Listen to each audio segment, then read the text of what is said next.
اب آپ یہ دیکھیں کہ جو ملک جہاں پر مسلمان اقلیت میں ہیں، ابھی فی الحال انڈیا کو ذرا سائڈ میں رکھ دیجئے، آپ امریکہ میں، انگلینڈ میں، نیدرلینڈز میں، یورپین کنٹریز میں یہ نہیں کہہ رہا ہوں کہ یہ بہت ہی عظیم الشان ممالک ہیں اور انہوں نے انسانی حقوق کے چیمپئن ہیں، انہوں نے وہ تمام کے تمام حرکتیں کی ہیں جو ایک انسان کو انسانیت کے مرتبے سے نیچے کر دیتی ہیں، لیکن ان ممالک میں جو جتنے بھی حقوق ہیں، چاہے وہ بہت کم ہوں لیکن اتنے حقوق ان کو دیے جاتے ہیں۔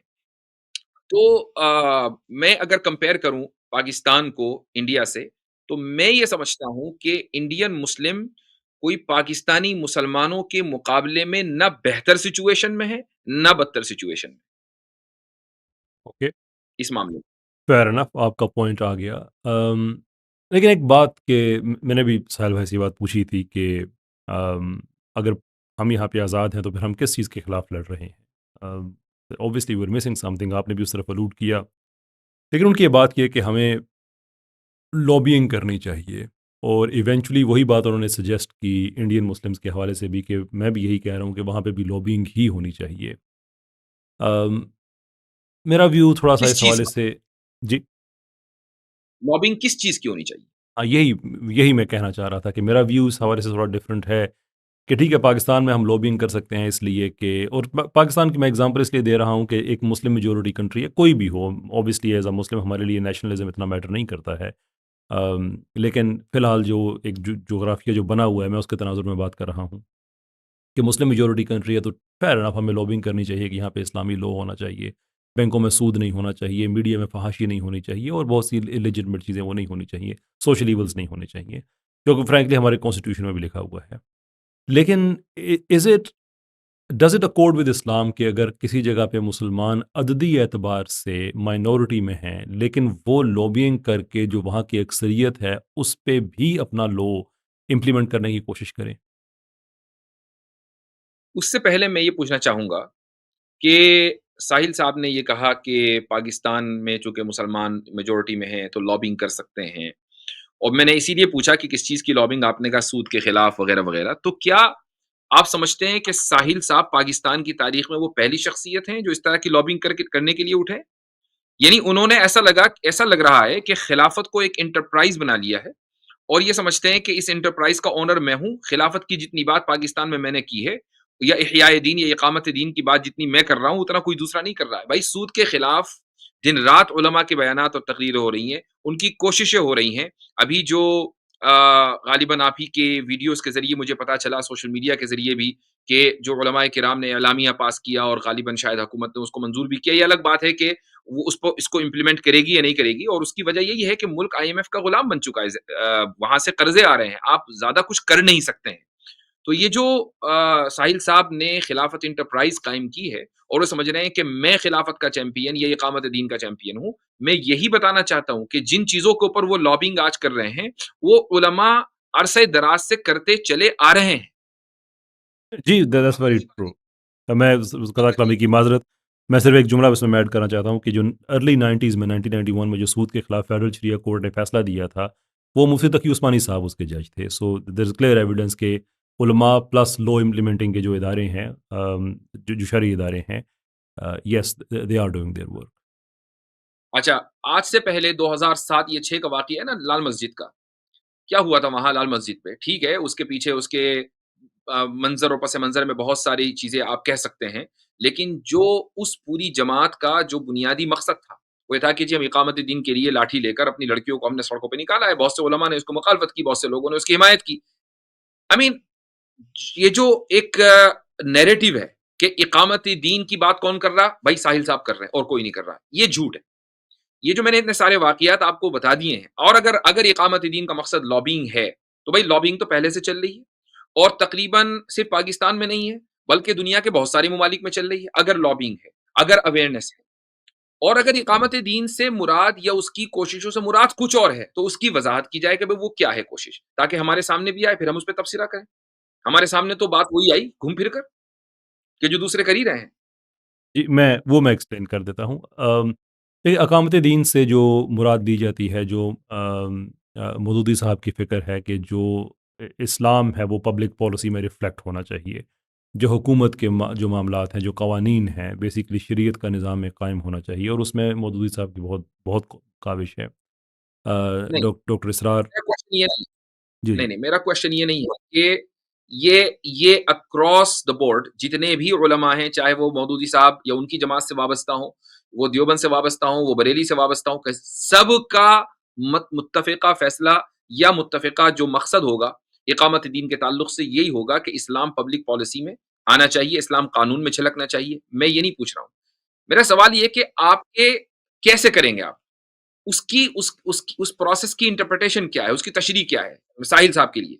اچھا، اس سوال ہے میں میرا۔ یہ جو سیریز ہے پوری پوڈ کاسٹ کی، اقامت دین سیریز جس کا نام ہے، اس میں ساحل ندیم صاحب تیسرے مہمان تھے۔ اس سے پہلے خالد محمود عباسی صاحب تشریف لا چکے ہیں، شجاع الدین شیخ صاحب تشریف لا چکے ہیں۔ آئیڈیا یہ ہے کہ جتنے لوگ بھی اقامت دین کے پرپوننٹ ہیں، ان سب کے خیالات کو ایک سیریز میں اکٹھا کر دیا جائے۔ تو خالد محمود عباسی صاحب نے اپنا ماڈل دیا کہ ہم اس طرح سے جو ایک شریعت کا نظام ہے وہ لائیں گے۔ شجاع الدین شیخ صاحب نے، جو کہ ہیڈ کرتے ہیں تنظیم اسلامی کو، جو ڈاکٹر اسرار صاحب کی تنظیم ہے، انہوں نے اپنا دیا۔ ساحل ندیم صاحب نے جو دیا ہے وہ یہ ہے کہ ہمیں پوری دنیا میں 22,000 لوگ ہمیں چاہیے کہ جو ایجنٹس ہوں ایک نظام کے، اور وہ پوری دنیا میں جو ہم ایک اسلامی نظام لے کے آئیں گے۔ تو پاکستان میں ان کا جو ہے، ان کا فارمولہ ایک ہی ہے۔ پاکستان میں اس طرح سے ہوگا کہ لوبینگ ہوگی بہت ہی ہائی لیول کی، فائنینشلی بہت زیادہ سیکیور ہوگی ہماری جو لوبنگ ایجنسی ہے۔ اس میں پولیٹیشینس پہ انفلوئنس کرنا، میڈیا کو انفلوئنس کرنا، لوگوں کو انفلوئنس کرنا، یہ سارے کا سارا شامل ہوگا۔ اینڈ دس از ایونچولی یہ ہوگا کہ ہم حکومت میں آ جائیں گے۔ بیسکلی ان کا جو آئیڈیا ہے وہ یہ ہے۔ اب یہ کتنا پریکٹیکل ہے کتنا نہیں ہے وہ ایک اور چیز ہے، دیٹس اے ڈفرنٹ تھنگ، لیکن میں صرف یہ نہیں، ایکسپلین کر رہا ہوں کہ دس از ہاؤ ہی کہنے ورکس۔ کا مقصد یہ ہے کہ آپ حکومت میں آ جائیں گے اس نظام حکومت کا حصہ رہتے ہوئے اور اس کو لیجیٹیمیٹ سمجھتے ہوئے۔ نہیں، پھر یہ والا نہیں ہوگا۔ یہی تو ایشو ہے نا، کہ میں کہتا ہوں کہ ڈیموکریسی سے مسئلہ حل ہو سکتا ہے، وہ کہتے ہیں سوال ہی پیدا نہیں ہوتا، حرام ہے۔ تو پھر کیسے میں بتانا چاہتا ہوں میں کہ پھر کیسے کریں گے آپ؟ چونکہ ڈیموکریسی تو ان کے ہاں زیرو ہے۔ یا اب مجھے 22,000 بندہ مل گیا، یہ 22,000 بندہ کیا کرے گا؟ کو کرے گا، پارلیمنٹ پہ قبضہ کرے گا، یا الیکشن کے ذریعے حکومت میں آئے گا؟ کیسے آئے گا؟ نظام کیسے بدلے گا؟ لابنگ کہاں کرے گا؟ میں نے اس سے ایک اگلے درجے کا سوال پوچھا تھا، وہ یہ تھا کہ بالفرض حکومت میں آپ آ جاتے ہیں، آپ سے مراد وہ اپنا تو کہتے ہیں، میں تو کبھی نہیں آؤں گا، جو بھی آدمی سسٹم کا جو ایجنٹ ہے وہ آ جاتا ہے، لیکن اگر وہ نہیں ڈیلیور کر رہا، ایکسپیکٹیشنز کو میٹ نہیں کر رہا، تو اس کی ریپلیسمنٹ کیسے ہوگی؟ تو انہوں نے کہا کہ ہم اس کو ریموو کر دیں گے۔ تو میں نے پوچھا کیسے کر دیں گے؟ تو آگے سے انہوں نے مسکرا کے کہا کہ وہ جیسے عمران خان کو کیا ہے۔ I didn't want to go any further. میں آپ سے بھی نہیں کہوں گا کہ اس پہ فردر جائیں، بیکاز کی بہت سی انٹرپریٹیشنز نکل آتی ہیں۔ I نہیں، don't know نہیں، exactly۔ نہیں، قیصر بھائی یہ فیئر نہیں ہوگا۔ جی جی میں نے ابھی ایک پوڈ کاسٹ کی، ایک صاحب ہیں باسط صاحب، مشیگن میں رہتے ہیں، میرے پاس آئے 2-3 دن پہلے، وہ پوڈ کاسٹ آئی اور کافی وائرل ہوئی۔ لوگوں نے کامنٹس میں یہ لکھا کہ بھائی ساحل ندیم صاحب کو صحیح سے ریپرزینٹ نہیں کیا گیا۔ میں اگر بات یہی ہے تو پھر ان کی بات کہ وہ کیسے نظام قائم کریں گے، اقامت دین وہ کیسے کریں گے، وہ بات کلیئر ہونی چاہیے۔ تب جا کر ہم اس پر یا تو کہہ دیں گے بہت اچھی بات ہے، آپ نے بالکل صحیح کہا، ایسا ہی ہونا چاہیے، اور یا پھر اس پر ہم تنقید کریں۔ لیکن اگر وہ اپنی بات کھل کر نہیں کہہ رہے ہیں کہ میں نظام کو چینج کروں گا نظام کا حصہ رہ کر، تو پھر آپ نظام کو صحیح مان رہے ہیں، دیکھیں اور اس اگر آپ میں نظام کو بتائیں کیسے کریں گے۔ اس میں ایک چیز جو مجھے لگ رہی ہے ان کی باتوں سے، کہ وہ ریپیٹڈلی حوالہ دے رہے تھے زائنسٹ جو طریقہ کار ہے، کہ وہ تعداد میں بہت تھوڑے ہیں، لیکن انہوں نے ایک لوبنگ سسٹم دنیا میں ایسا کریٹ کیا ہے کہ میڈیا بھی ان کی جیب میں ہے اور حکومتیں بھی ان کی جیب میں ہیں، some thing of that sort, which is I think یہ بات مجھے ان سے کہنی چاہیے تھی، جو مجھے بعد میں احساس ہوا کہ آئی شوڈ ہیو، کہ ان کا یہ خیال ہے کہ جو ڈیموکریسی ہے وہ حرام ہے، وہ نہیں ہو سکتی۔ تو پھر ایک زائنسٹ idea, exactly am not entirely sure, لیکن ان کا ویو یہ ہے کہ اس طرح سے ہم کریں گے۔ دوسری بات یہ ہے کہ جن زائنسٹ کو وہ رول ماڈل بنا رہے ہیں اقامت دین کے لیے، مطلب رول ماڈل بھی بنایا کس کو؟ اچھا، کیا ان کے نزدیک، زائنسٹ کے نزدیک، ان کا جو ماڈل ہے وہ یہ ہے کہ پوری دنیا میں انڈیا، پاکستان، مکہ، مدینہ، سب جگہ تورا کا قانون لاگو ہو، یا وہ یہ چاہ رہے ہیں کہ ساری دنیا میں سیکولرزم آ جائے، یہی ان کا ماڈل ہے؟ یہ ڈبیٹیبل ہے یعنی کہ سیکولر وہ جو زائنسٹ ہیں وہ اسٹرکٹلی اسپیکنگ تورا کو بھی فالو نہیں کرتے. بہت سے ان میں لوگ ایسے ہیں کہ جو رائٹ، اکثریت ان میں سے ایسے ہیں جو ایکچولی لادین ہیں. تو وہ ایک جی سیاسی ہاں، نظریہ ہے. بائبل سے نام انہوں نے زائن کا لیا ہے لیکن بہرحال وہ ایک سیاسی نظریہ ہے. جی. تو اگر آپ یعنی ایک پیور مذہبی اصطلاح اقامت دین اور اس کے لیے رول ماڈل زائنسٹ اور ان کا movement, it doesn't make any sense. یعنی امام مالک رحمہ اللہ یہ فرماتے ہیں کہ لن يصلح آخر هذه الامة الا بما صلح اولها، کہ اس امت کا آخری حصہ اگر اس کو صلاح اور بہتری چاہیے تو اس کے لیے وہی طریقہ اختیار کرنا پڑے گا کہ جو اس امت کے ابتدائی حصے نے اختیار کیا ہے. آپ یہ نہیں کر سکتے کہ آپ رہیں آخر الزمان میں اور پالیسیز اور اسٹریٹجیز آپ کاپی کریں آخر الزمان کے لوگوں کی اور کہیں کہ ہم خدمت کر رہے ہیں وہ والی جو اول الزمان کے لوگوں نے کی. یہ پاسبل نہیں ہے. اس میں مفتی صاحب میں چاہوں گا کہ جو علماء حضرات ہیں وہ بھرپور طریقے سے گائیڈنس کریں. جی جی. آئی ایم اسٹل اسٹرگل کہ I would like to understand کہ ساحل ادیم صاحب پاکستان میں خلافت کیسے قائم کریں گے. What is the process? اس پہ میں جو مفتی صاحب آپ نے جو بھی امام مالک رحمۃ اللہ علیہ کے حوالے سے بات کی ہے, ہم بہت زیادہ گائیڈنس چاہیں گے اس لیے کہ یہ وہ گرے ایریا ہے جو سب سے زیادہ مس انٹرپریٹ ہو سکتا ہے. مثال کے طور پہ گفتگو کے دوران میں نے ان کو ایک واقعہ شیئر کیا کہ مجھے بہت سے ایتھیسٹ نے بھیجا کہ جس میں ساحل ادیم صاحب یہ کہہ رہے ہیں کہ آم، غزوہ بدر سے پہلے قافلے پہ حملہ تو ہم نے کیا تھا, تو جس سے تاثر یہ ہو رہا ہے کہ پروووکیشن ہماری طرف سے ہوئی تھی اور وہ ریٹیلیشن میں آئے تھے. تو میں نے پھر ان ایتھیسٹ کو بھی بتایا کہ نہیں, شاید وہ یہ نہیں کہہ رہے تھے, آپ نے کلپ کاٹ کے دے دیا. لیکن ساحل صاحب نے کہا نہیں, میں یہی کہہ رہا تھا. تو مجھے رسپونڈڈ کہ نہیں, ایسا نہیں تھا کہ قافلہ جا رہا تھا اور مسلمانوں نے سوچا کہ یہ اچھی بات ہے, چلے اس کو ہم پکڑ لیتے ہیں. بھائی وہ ہجرت ہوئی, ہجرت کے بعد بھی پھر عبداللہ بن ابی کے ساتھ مل کے وہاں پہ یہ کوشش کی گئی کہ مسلمانوں کو مدینہ سے بھی نکالا جائے اور پھر مسلمانوں کی املاک پہ قبضہ کر کے وہاں پہ اسی تجارت میں وہ استعمال ہوتا تھا. تو جب 13 سال پرسیکیوشن برداشت کرنے کے بعد ہجرت میں بھی ان لوگوں نے چین سے نہیں رہنے دیا, تو پھر اللہ تعالیٰ نے پھر حکم دیا, پہلے اجازت دی پھر حکم دیا. وہ پورا بلٹ آپ مجھ سے بہت بہتر جانتے ہیں, آپ پڑھاتے ہیں ان چیزوں کو.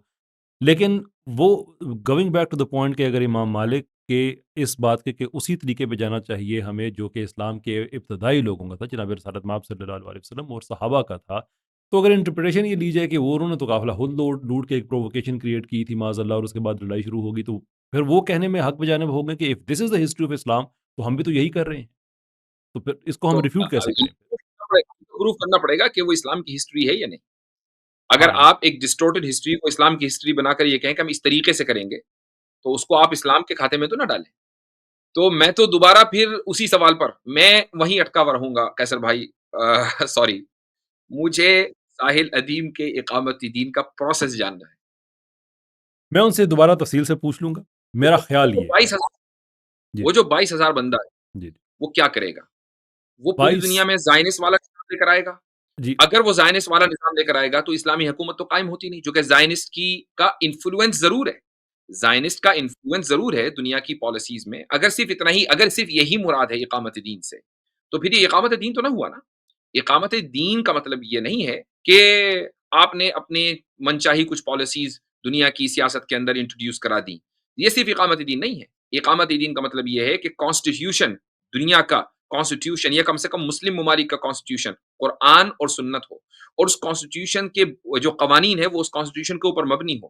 وہاں اسلام کا سول لا ہو, وہاں اسلام کا کرمنل لا ہو. یہ اقامت دین ہے نا. تب آپ کی وہ یہی چاہ فورن رہے ہیں. پالیسی ایک ہو, آپ کی فائنینشیل پالیسی ایک ہو, یہ اقامت دین ہے. لیکن اگر آپ زائنس کی طرح کچھ جگہوں پر اپنا انفلوئنس لے آئے تو کیا آپ یہ کہیں گے کہ انہوں نے اقامت تورات کر دیا؟ ہرگز نہیں. کہ نہیں, وہ ایکچولی یہی چاہ رہے ہیں کہ جو لو ہے وہ اسلامک ہو, اور وہاں پہ بھلے مسلمان بہت کم تعداد میں ہوں, پھر بھی ہماری لوبنگ اتنی مضبوط ہو کہ وہاں پہ جو رول ہے پھر بھی وہ ہمارے سسٹم کا ہو. لوگ مسلمان ہونا ہو ان کی اپنی مرضی ہے, لیکن وہ they have to abide by our system.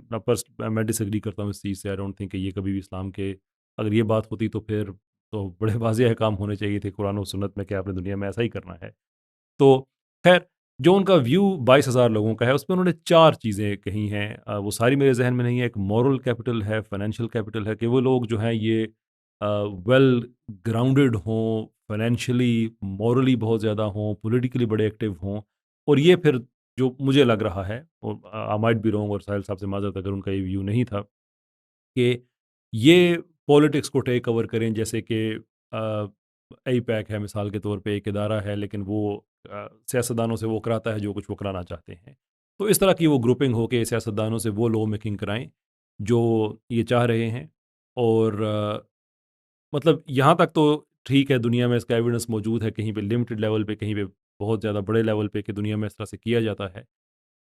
But کسی اور کو طاقت میں رکھ کے اسے کام کرانا ورسز اقامت دین اپنے ٹرو سینس میں، کہ وہاں پہ جو ایک خلیفہ ہے وہ بھی اوپر ہونا، I mean these are two different things. تو اور وہ بھی کیپٹلزم کا حصہ ہو کر اور کیپٹلزم کا ٹول بن کے. آئی مین لابنگ، آپ کو معلوم، آپ کو پتہ ہی ہے، مجھ سے زیادہ آپ بہتر جانتے ہیں کہ لابنگ کی جو ٹرمینالوجی ہے وہ کیپٹلسٹ کو سب سے زیادہ پسند ہے. آپ وہی کام کر رہے ہیں کہ جس کی وجہ سے کیپٹلزم نے دنیا کے میں جرائم کا جال بچھایا ہے. ساری دنیا میں قطر عام لابنگ کی وجہ سے ہوا ہے، یعنی لابنگ ہی اکیلے ذمہ دار ہے. Weapons of mass destruction Iraq میں ملے نہ ملے، لیکن لابیسٹ کو مل گئے تھے امریکہ میں، اور اس کی بنیاد کے اوپر عراق کی یعنی اینٹ سے اینٹ بجا دی گئی تھی. تو اصل بات کیا ہے کہ میں یہ سمجھتا ہوں کہ ساحل صاحب کو اقامت دین کا تصور کلیئر نہیں ہے، یا وہ کلیئر عوام کے سامنے، پبلک کے سامنے کرنا نہیں چاہتے ہیں کہ میں ایسے کروں گا. آپ پروسیس کا، اگر آپ واقعی پوری دنیا میں ایک انقلاب لانا چاہتے ہیں تو آپ کو نظام سے نکلنا پڑے گا. نظام سے نکل کر آپ نظام کا مقابلہ کریں گے اور نظام کو ختم کریں گے. آپ اگر اندر اندر کہیں کہ نہیں، میں نظام کا حصہ بھی رہوں گا، میں ووٹ بھی ڈالوں گا، میں ووٹ بھی کروں گا، میں پولیٹیشینز کو سپورٹ بھی کروں گا، میں فائنینشل سسٹم کا حصہ بھی رہوں گا، میں بینکنگ بھی کروں گا، سارے کام کروں گا. اس کے بعد جب میرے 22,000 بندے بیٹھ جائیں گے وہاں پر، وہ اچانک ایک دن اعلان کریں گے کہ بھائی اب ساری دنیا دارالاسلام ہو گئی ہے. یہ اصل میں خام خیالی ہے. اصل بات کیا ہے، میں آپ کو بتا دوں کہ میرا جو موقف تھا، اور شاید بہت سے لوگوں کو اس میں کچھ اشکال ہو کہ جی میں اقامت دین کے خلاف بات کر رہا ہوں، یہ ہرگز نہیں. ہمارا جو موقف ہے، ہمارا کا مطلب یہ علماء امت کا، بلکہ امت، پوری امت کا اس مسئلے کے اوپر اجماع ہے اور اتفاق کہیے کہ آج ہی یہ مسئلہ میں نے پڑھایا بھی ہے. شرح عقائد ہمارے مدرسوں کے اندر عقیدے کی کتاب ہے، اور شاید ہی کوئی عالم دین ایسا ہو کہ جو یہ کتاب نہ پڑھتا ہو اور اس مسئلے سے نہ گزرتا ہو. اس کتاب میں واضح طور سے یہ عقیدہ لکھا ہوا ہے کہ امام کو نصب کرنا، امام المسلمین کو متعین کرنا اس امت کے اوپر واجب ہے، اور یہ اجماعی مسئلہ ہے. نہ اس میں اختلاف معتزلہ کا ہے، نہ شیعوں کا ہے، نہ خارجیوں کا، کسی کا. اور آف کورس اہل سنت کے یہاں تو اجماع ہے ہی. یعنی یہ وہ واحد چند مسائل میں سے ایک ہے جس میں پوری دنیا مسلمانوں کے تمام فرقے متفق ہیں. ایک بندہ متفق نہیں ہے بس، اس کا نام ہے الاصم، ابو بکر الجساس. بلکہ امام قرطبی رحمہ اللہ اپنی تفسیر میں الاصم کے بارے میں لکھتا ہے. اصم کے معنی آتے ہیں بہرا. تو وہ کامنٹ کرتے ہوئے کہتے ہیں کہ اتفقت الامت علی هذه المسألہ الا الاصم، سوائے اصم کے ساری امت نے اس کے اوپر اتفاق کیا ہے، اس لیے کہ اصم صاحب فإنه اصم عن الشریعہ، یہ آدمی شریعت کے معاملے میں بالکل بہرا ہے، اس کو شریعت سمجھ میں ہی نہیں آئی. تو انہوں نے اتنا ہارش کامنٹ کیا اسم کے اوپر، چونکہ انہوں نے یہ بات کہی، جن صاحب کا نام میں لے رہا ہوں الاسم، انہوں نے یہ بات کہی کہ اگر مسلمان اپنے واجبات ادا کر رہے ہیں، اپنے حقوق ادا کر رہے ہیں، جمعہ عیدین نمازیں پڑھ رہے ہیں، وغیرہ وغیرہ، قربانیاں ہو رہی ہیں، تو اب امام کو متعین کرنا یا خلافت قائم کرنا ضروری نہیں ہے، جبکہ یہ امت کے اجماعی موقف کے خلاف ہے. تو ہم تو اس چیز کے قائل ہیں. تو مجھے مس انٹرپریٹ کیا گیا بہت سے لوگ کہ میں نظام کے خلاف بات کرتا ہوں. میں صرف یہ کہتا ہوں کہ جس طریقے سے وضو کے بغیر نماز نہیں ہو سکتی، اور وضو نہایت امپورٹنٹ ہے لیکن مقصود بالذات نہیں ہے، ایسے ہی نظام یا خلافت کہہ لیجئے وہ نہایت امپورٹنٹ ہے لیکن مقصود بالذات نہیں. تو یہ اہم چیز ہے. یعنی مثال کے طور پر اگر آپ کو نماز پڑھنی ہے، وضو آپ نہیں کر سکتے ہیں، تو آپ کیا کریں گے کہ نماز نہیں پڑھیں گے؟ نہیں، آپ تیمم کریں گے. آپ تیمم کر کے نماز پڑھیں گے، لیکن نماز ضرور پڑھیں گے. لیکن اگر مثال کے طور پر آپ نماز نہیں پڑھ سکتے، ایک آدمی نماز نہیں پڑھ سکتا، وہ ایسا ہے کہ وہ اس کی صرف وہ یعنی کوما میں چلا گیا، کوئی بھی وجہ ہے، زندہ ہے کوما میں چلا گیا ہے، اور اس کا کوما مثلا 24 گھنٹے سے زیادہ عرصے پر محیط ہے، تو اب اس کے اوپر سے نماز ساقط ہو گئی. تو کیا آپ اس سے وضو کروائیں گے؟ نہیں. کیا آپ اس سے تیمم کروائیں گے؟ نہیں، چونکہ اس کو نماز ہی نہیں پڑھنی. لیکن اگر نماز پڑھنی ہے تو وضو نہیں تو تیمم ضرور کرے گا. ایسے ہی نظام اور اسی طریقے سے جو تزکیہ نفس ہے وہ یا ایک انسان کا تزکیہ امت ہے، ان دونوں کے درمیان فرق ہے. آپ یہ ضرور کہہ سکتے ہیں کہ عام حالات میں تزکیہ امت نظام کو قائم کیے بغیر ممکن نہیں ہے، لیکن بعض مخصوص حالات میں تزکیہ امت ہو جاتا ہے اور نظام قائم نہیں ہو پاتا. تو اس اصطلاحی فرق کو جو قرآن کے اوپر مبنی ہے سمجھنا ضروری ہے. تو ہمارے بہت سے جوشیلے نوجوان کہ جنہیں کرنا دھرنا کچھ نہیں ہے، انہیں کچھ نہیں کرنا، یہ 22,000 میں کیا کہیں نہیں آتے، یہ سمجھتے ہیں کہ اچھا یہ حضرات جو ہے نظام کے خلاف بات کر رہے ہیں. ایسا نہیں ہے. جی. ایک ضمنی طور پہ ایک چیز just to be fair to Sahil بھائی، وہ ووٹنگ کے بڑے شدید خلاف ہیں. انفیکٹ وہ کہتے ہیں کہ میں مفتی نہیں ہوں ورنہ میں فتویٰ بھی دے دیتا کہ یہ کفر ہے، آپ نہیں کر سکتے. اچھا، جو بھی آپ نے بات کہی ہے نظام کے حوالے سے، دیکھیں میرا ویو اس پہ یہ ہے، جو کہ میں خود اقامت دین کا میں پرپوننٹ ہوں، میں سمجھتا ہوں کہ دین کا نظام جو ہے وہ قائم ہونا چاہیے. اور میرا ویو یہ ہے کہ میں تزکیہ نفس اور اقامت دین کو دو مختلف چیزیں نہیں دیکھتا، بلکہ میں اس طرح سے دیکھتا ہوں کہ آپ تزکیہ نفس جب آپ کریں گے تو بیسکلی اس کا مقصد کیا ہے اس کا کرنے کا؟ تو اس کا مقصد تو یہی ہو سکتا ہے نا کہ آپ رب کے نظام کو قائم کریں، کہ آپ اتنے آپ کا نفس اتنا پاکیزہ ہو چکا ہے کہ آپ اس اسٹیج پہ جا گئے ہیں. پر ایٹ دا سیم ٹائم آپ نے نظام قائم اس لیے کرنا ہے کہ نفس پاکیزہ رہ سکے، کہ دونوں چیزیں انٹر ڈیپینڈنٹ ہیں. اس کی مثال میں اس طرح سے دے سکتا ہوں کہ اگر میں اپنے سارے اذکار پورے کر رہا ہوں، نمازیں میری پوری ہیں، سارا کچھ ہے، لیکن میرے ملک میں سود کا نظام ہے، میں لقمہ حرام کھا رہا ہوں، تو ہم تو اس چیز کو، یہ ان کے سائنٹیفکلی بھی چیز یہ ثابت ہے، دین تو اس سے پہلے کہہ رہا ہے کہ جو آپ کھاتے ہیں اس کا آپ کے وہ وجود کا حصہ بنتا ہے. تو میں حرام کھا کے اپنے نفس کا میں کیسے تزکیہ کر سکتا ہوں؟ تو مجھے وہ نظام بالکل نہیں. چاہیے. جی، مجھے وہ نظام چاہیے جس میں مجھے وہ اللہ اور اللہ کے رسول صلی اللہ علیہ وسلم کے احکام پہ مبنی ہو، ایک پاکیزگی، ایک حلال ایکسپیرینس مجھے ملے. تو پھر میں اب باقی کام جو ہے میرے نفس کے تزکیے میں وہ، تو میں اس لیے سمجھتا ہوں کہ جہاں پہ مسلمز کر سکتے ہیں ان کو یہ کرنا چاہیے، یہ ان کا ایک رائٹ ہے کہ اس پہ کسی کو کوئی اعتراض نہیں ہونا چاہیے. آم، رائٹ. لیکن پھر وہ بات آ جاتی ہے کہ اس کا طریقہ کار کیا بہتر ہے. تو ہم پاکستان میں جو 5-7 مختلف لوگ ہیں اس کے نظریات کو لے کے چلنے والے، ان سب کا اپنا اپنا ماڈل ہے. میرا یہ ہے کہ بھائی ہمارے پاس ہمارا آئین جو ہے یہ بڑا زبردست ڈاکومنٹ ہے. اس کے اندر کچھ چیزیں ہیں جو کہ ٹھیک ہونے والی ہیں، باقی یہ اگر امپلیمنٹ کر دیا جائے تو ہمیں جو شریعت کا فریم ورک ہے وہ ہمیں مل جائے گا. کیونکہ اس میں بنیاد یہ ہے کہ اقتدار اعلیٰ کا تصور اللہ تعالیٰ کی ذات کے ساتھ منسوب ہے صرف، اور یہ لوگ جو اسمبلی میں بیٹھے ہیں یہ اسی امانت کو ایگزیکیوٹ کر رہے ہیں، اپنی طرف سے کچھ نہیں کر سکتے. اور یہ کہ دین، ریاست کا دین جو ہے اسلام ہے، اور یہ کہ کتاب و سنت کے خلاف کوئی قانون نہیں بن سکتا، اینڈ سو فورتھ. لیکن اس کے باوجود پالیسی لیول پہ آ کے گڑبڑ ہو جاتی ہے کہ بینکوں میں سود بھی ہے اور یہ بھی ہے وہ سارا. تو ہمیں کہتے ہیں کہ چیزیں ختم ہو، اس کی امپلیمنٹ کر دے total. This is good enough. میری اور آپ کی بات میں کوئی فرق نہیں ہے. بظاہر ایسا لگ رہا ہے کہ فرق ہے، لیکن کوئی فرق نہیں ہے. یعنی میں کبھی یہ نہیں کہوں گا کہ ایک آدمی اگر مصلے پر بیٹھ کر دن رات نمازیں پڑھ رہا ہو اور لیکن اس کی انکم حرام ہو، تو حدیث میں تو کہا گیا کہ مطعمہ وملبسہ حرام ومأکلہ حرام فأنا یستجاب له، کہ ایک آدمی کا کھانا بھی حرام ہے، پینا بھی حرام ہے، ہر چیز حرام ہے، تو اس کی دعا قبول کیسے ہوگی؟ یہ ممکن نہیں ہے.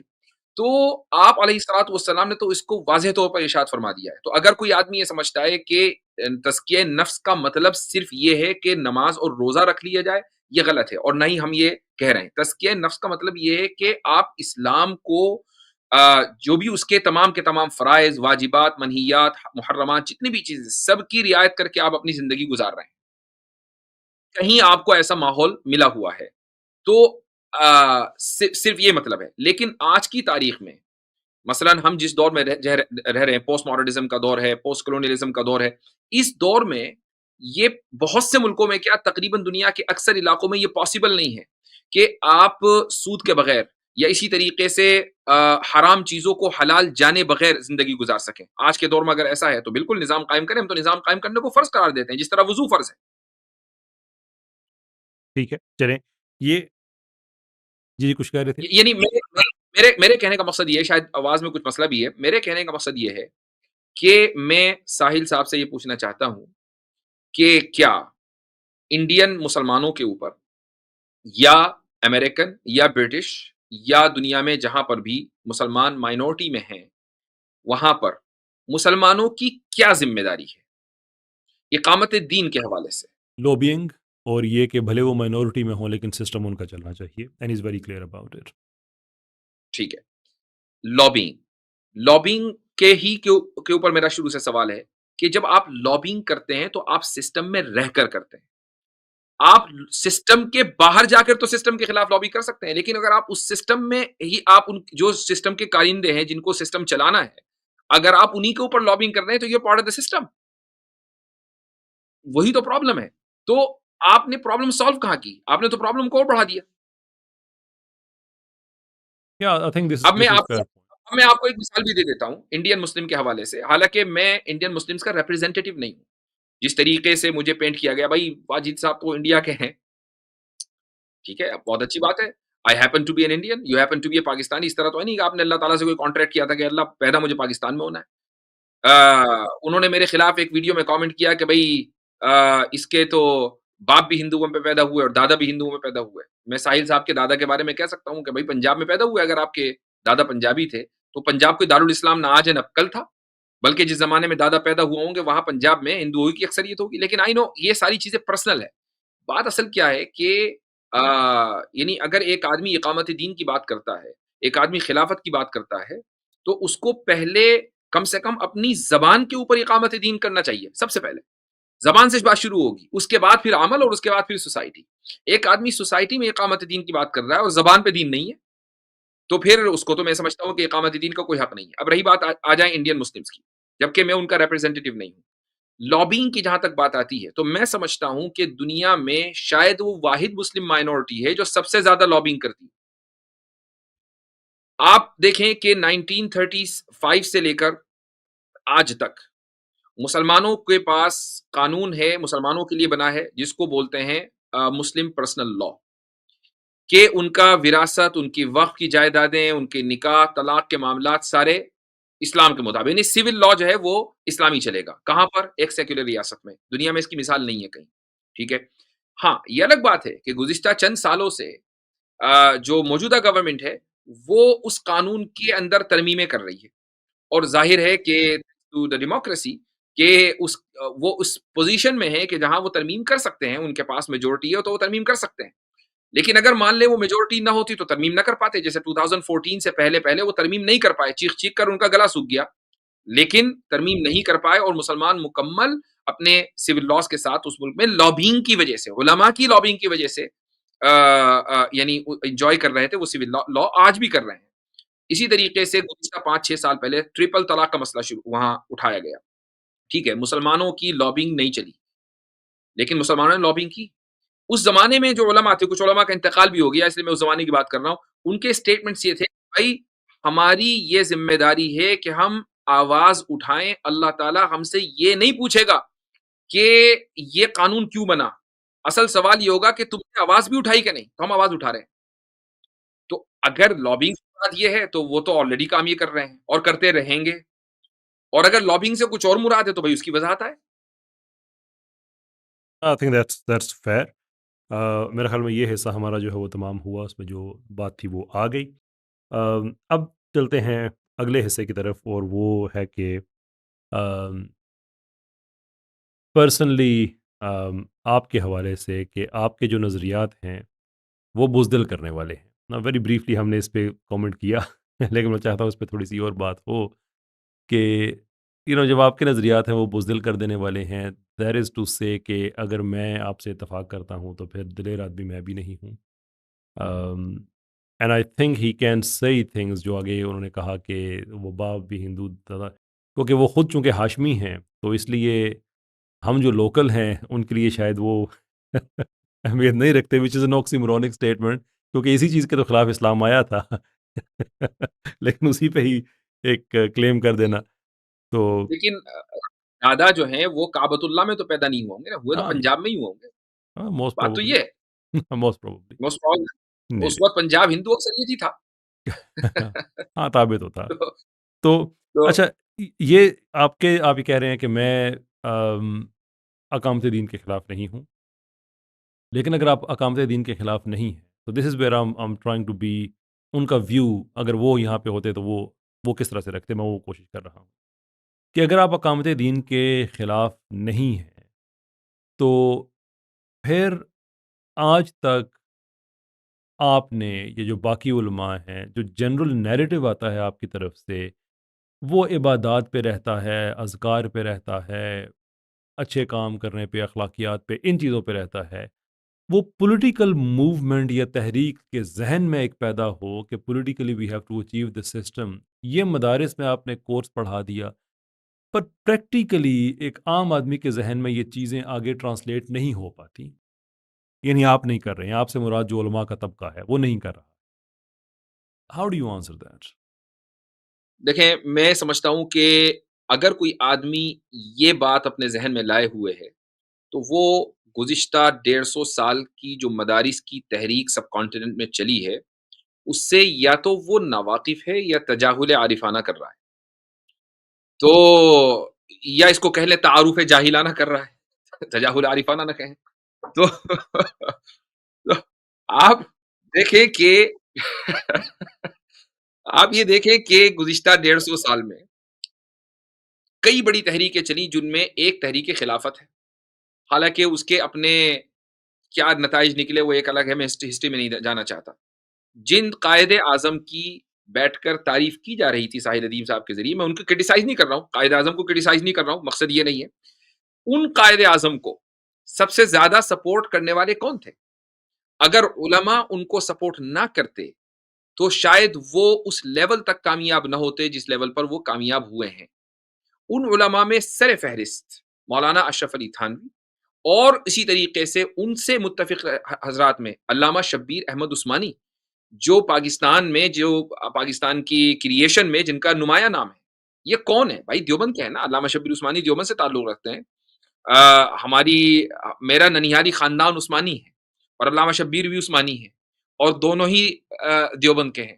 تو میں یہ پہلے ہی بتا دوں، یعنی اوپر جا کے شجرہ ایک ہو جاتا ہے. اسی طریقے سے اور بھی بڑی تعداد ہے. مفتی شفیع صاحب علامہ شبیر عثمانی کے ساتھ جو ہے وہ ان کے بعد ہجرت کر کے آ گئے تھے. یعنی کوئی یہ تو میں نے 2 نام لے دیے ورنہ ایک بڑی تعداد ہے. دیوبند جیسی جگہ میں ایک چھوٹا سا ٹاؤن ہے جس میں آج بھی پاپولیشن 1 لاکھ کے قریب ہے. اس میں ہندو بھی ہیں، مسلمان بھی ہیں. امیجن کریں 1947 سے پہلے وہاں کتنی پاپولیشن رہی ہوگی. مشکل سے 40-50 ہزار نفوس کے اوپر یہ مشتمل پاپولیشن تھی. اس میں یہ ڈویژن ہو گیا علماء کے درمیان کہ بھائی ہمیں انڈیا میں رہنا ہے یا پاکستان کو سپورٹ کرنا ہے. تو جمعیت علماء یعنی مولانا حسین مدنی اور ان کے جو متفق حضرات ان کے ساتھ جو اتفاق رکھنے والے حضرات تھے، انہوں نے کہا نہیں بھائی ہمیں تو انڈیا میں رہنا ہے، ہم الگ سے ایک اسلامک اسٹیٹ اس لیے نہیں بنا سکتے چونکہ ہمیں معلوم ہے وہ اسلامک نہیں بنے گا. انہوں نے اس بنیاد پر اختلاف کیا. اور دوسری طرف یہ اختلاف تھا کہ نہیں ہم ایک چانس تو دیں. یہ تو تحریک اس وقت چل رہی تھی جب 1947 سے پہلے. اب ملک ہو گیا آزاد، دونوں ملک آزاد ہو گئے، آپ اس کو آزاد کہیں نہ کہیں وٹ ایور.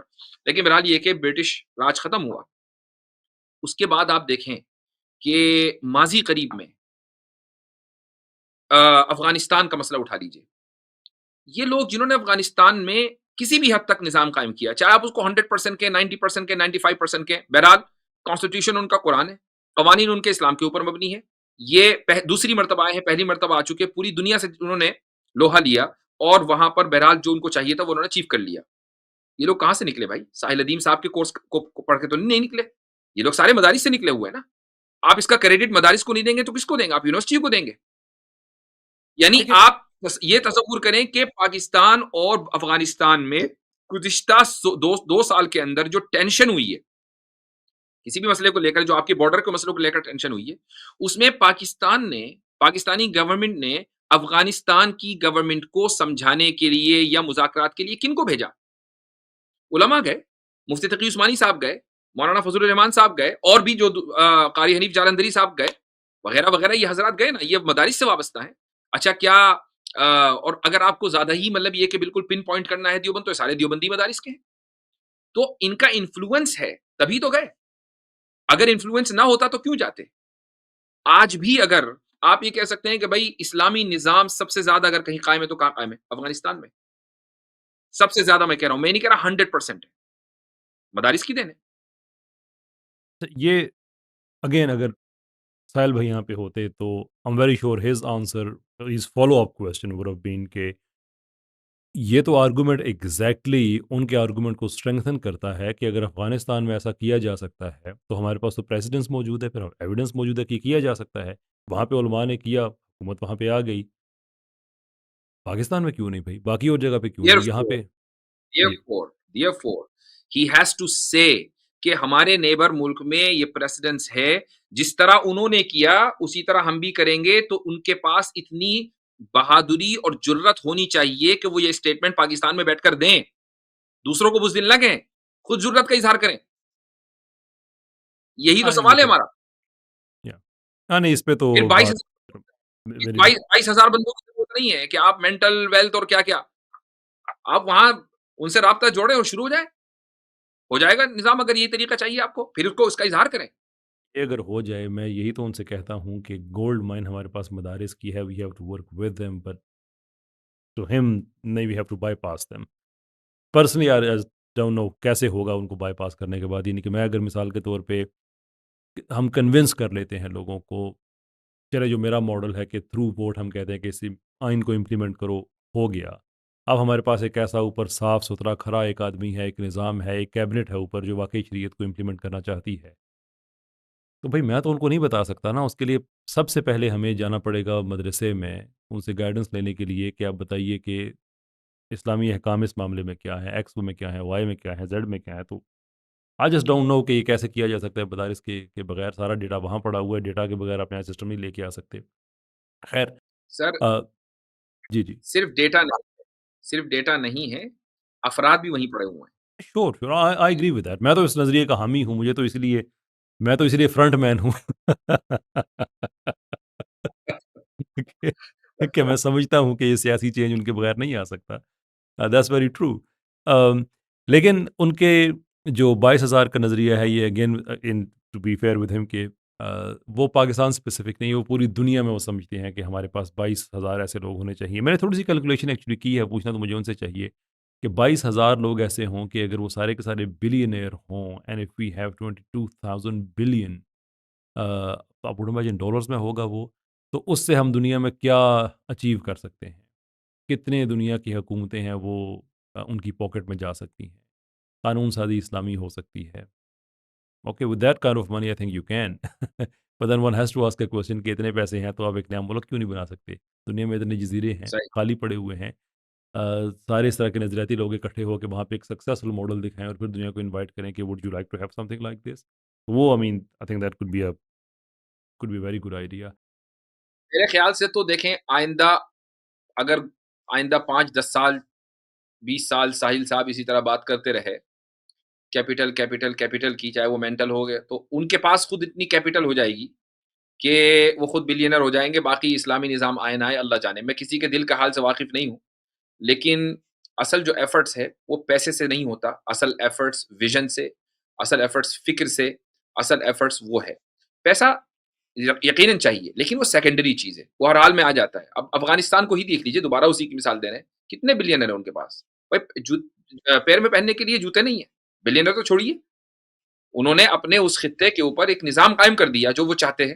دنیا ان سے متفق ہو نہ ہو عورتوں کی تعلیم کے تعلق سے آپ ان سے اختلاف کریں نہ کریں وہ نظام پر ڈٹے ہوئے ہیں. اور جو اس نظام کے خلاف بات کرتا ہے ابھی آج میں نے ایک خبر دیکھی ہو سکتا ہے فیک نیوز ہو کہ ان کے اپنا منسٹر ہے جس نے عورتوں کی تعلیم کے تعلق سے زبان کھولی اس کو کہا تم ملک سے نکلو. اس کو نکال دیا. اس کو یا تو وہ منسٹر چھوڑ کے چلا گیا اس کو نکال دیا گیا. اخبار کی ہیڈنگ ہی واز فورسڈ ٹو فلی. تو وہ اس نظام کے خلاف کوئی آواز برداشت نہیں کر سکتے whether you agree with them or you disagree it's a different case.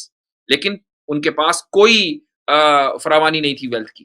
تو ویلتھ بنیاد چیز نہیں ہے. آپ صلی اللہ علیہ وسلم نے جو نظام بدلا کتنے پیسے تھے بھائی آپ علیہ الصلوۃ والسلام کے پاس؟ آپ علیہ الصلوۃ والسلام کے پاس کتنے بلینر تھے؟ آپ کہیں گے جی عبد الرحمن ابن عوف تھے. عبد الرحمن ابن عوف کے علاوہ حضرت عمر، حضرت ابوبکر صدیق، حضرت عثمان غنی، حضرت علی رضی اللہ عنہ یہ ویلتھی حضرات تھے کہ جنہوں نے پورا عرب کو اپنی جیب میں رکھ کر نظام بدلا تھا یا انہوں نے دوسرے انداز سے نظام بدلا تھا. تو آپ پھر اس نظام کا اعلان کریں اس انداز کا اعلان کریں کہ ہم بھی اسی طریقے سے نظام بدلیں گے. اس میں ایک انٹرسٹنگ چیز یہ آ جاتی ہے کہ ایک ورژن ہے آپ اس پہ بہتر رائے دے سکتے ہیں کہ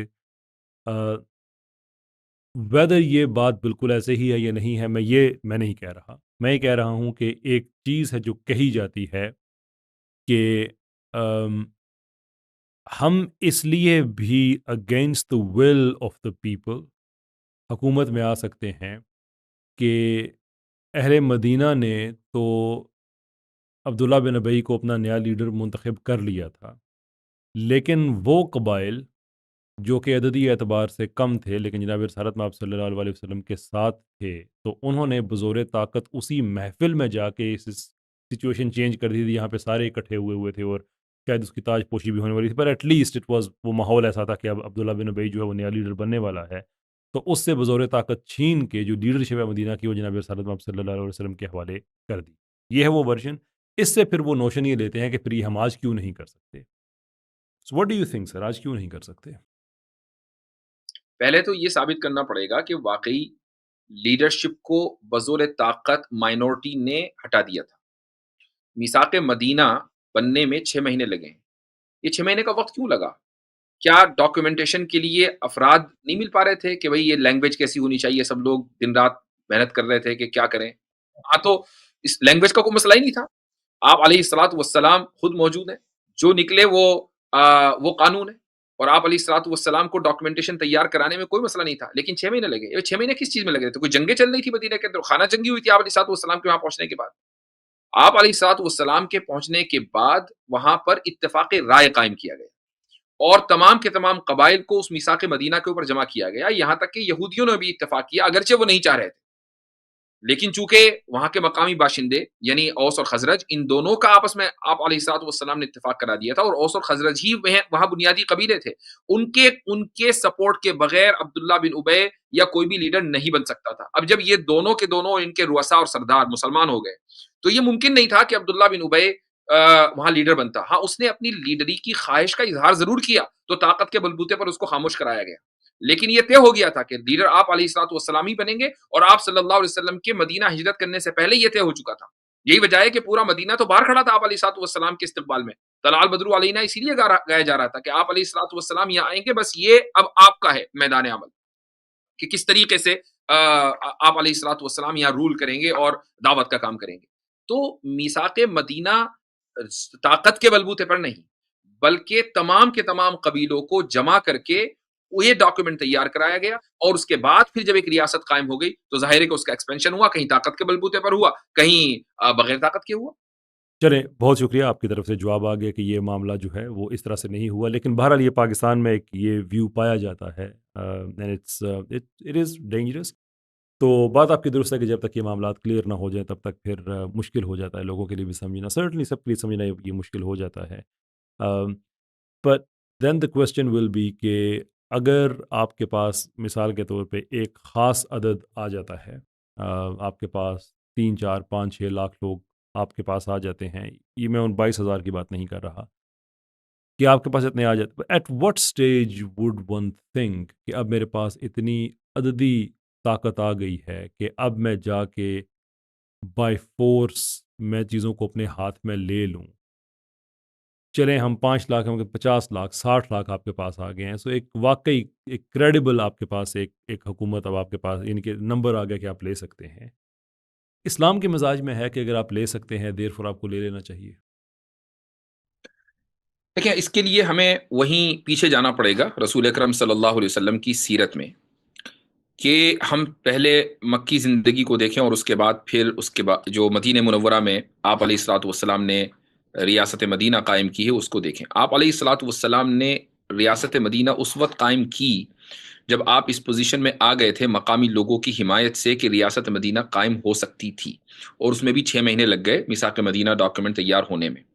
اس سے پہلے آپ علیہ الصلوۃ والسلام کو مکہ میں قریش مکہ اور رؤسائے مکہ کی طرف سے ریاست کی آفر تھی، اور یہ کہا گیا تھا کہ آپ لیڈر بن جائیں، بس شرط یہ ہے کہ آپ ہمارے معبودوں کو برا بھلا نہیں کہیں گے۔ آپ علیہ الصلوۃ والسلام نے کہا تھا اس موقع پر، وہ تاریخی جملہ فرمایا تھا کہ تم میرے ہاتھ میں ایک ہاتھ میں سورج دوسرے میں چاند دے دو تب بھی ایسا نہیں ہوگا، تو شرک کی برائی میں کرتا رہوں گا اور معبودان باطلہ کو برا بھلا کہتا رہوں گا۔ تو آپ علیہ الصلوۃ والسلام کو یہ منظور نہیں تھا کہ ریاست مل جائے اور کام نہ ہو۔ آپ علیہ الصلوۃ والسلام کو یہ تھا کہ کام ہو اور ریاست بھی پھر قائم ہو، اگر ریاست کے بغیر کام نہیں ہو سکتا تو ریاست قائم ہوگی، اور وہ ریاست مدینہ منورہ میں آ کر قائم ہوئی۔ تو اس کے بارے میں ہم یہ نہیں کہہ سکتے کہ جی 5 لاکھ چاہیے، کہ 22,000 چاہیے، کہ 28 لاکھ چاہیے۔ وہ ڈیپینڈ کرتا ہے کہ آپ کے پاس کتنے افراد ہیں، کس ملک میں ہیں، اور وہ افراد کس صلاحیت کے ہیں، اور کتنے زیادہ وہ انفلوئنشل ہیں۔ یہ ساری چیزیں ہیں۔ مثال کے طور پر آپ افغانستان میں دیکھیں کہ افغانستان میں جو اس وقت طبقہ حاکم ہے، کیا تمام کے تمام افغانی حضرات ان کے ساتھ متفق ہیں؟ نہیں. یہ الگ بات ہے کہ انہوں نے ایک بڑی تعداد اپنے ساتھ لی، اور اتنی تعداد لی کہ انہوں نے نظام کے کو چیلنج کیا اور نظام کو اپنے ہاتھ میں لے لیا.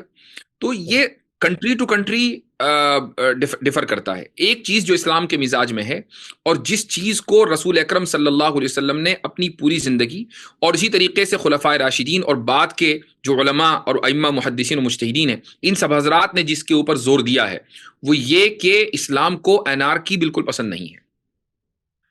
تو انارکی کا مطلب بلڈ شیڈ، کہ ان نیسیسری بلڈ شیڈ، کہ آپ ایسی تحریکیں چلانے لگیں کہ جس کی وجہ سے غیر ضروری طور پر لوگوں کی جانیں جائیں، لوگوں کی جانیں تلف ہوں، املاک کا نقصان ہو، اور آپ کے ہاتھ پلے کچھ نہ آئے. آپ کو پتا ہے کہ نتیجہ کچھ نکلنے والا نہیں ہے. تو پھر ایسی انارکی اور ایسے فساد سے، اس کو فساد فی الدین کہا گیا ہے، اقامت دین نہیں، پھر ایسے فساد سے کوئی فائدہ نہیں ہے.